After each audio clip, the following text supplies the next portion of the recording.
Lagyan natin ng kamatis sa sibuyas at asin para mas malasa pag inihaw.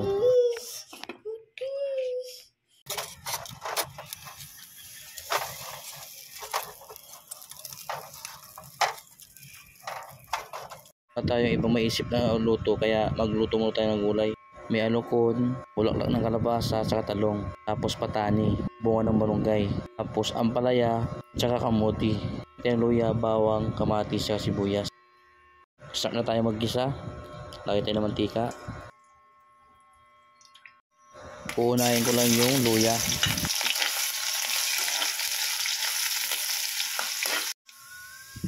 Pagsasabihin ko yung bawang sa sibuyas.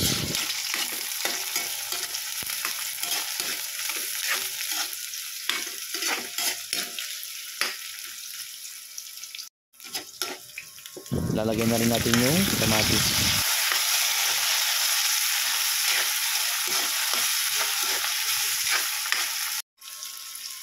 Uunahin ko lang yung bunga ng malunggay tapos kamuti. Kasi po matigas po yan.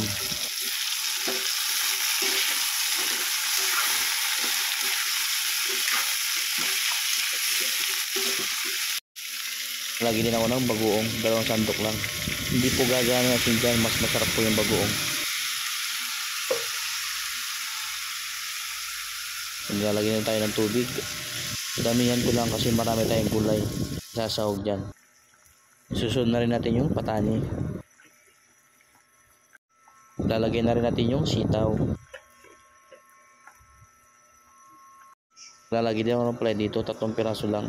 Ito yung pampakbot na palaya. Ito yung tangkay ng kalabasa. Lalagyan natin yan. Sayang din yan. Susunod ko na rin yung alokon.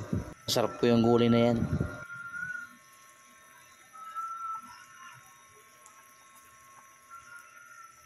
Lagyan natin yung talong. Ito yung bilog na talong. Pampakbot po yan. Tsaka yung sili. Hindi po yung manghang. Lalagyan natin yung kalabasa. Bulaklak ng kalabasa.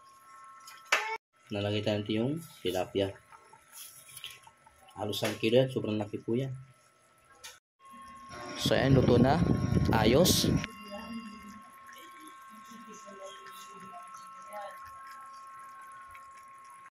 Kain po tayo. Salamat sa panood.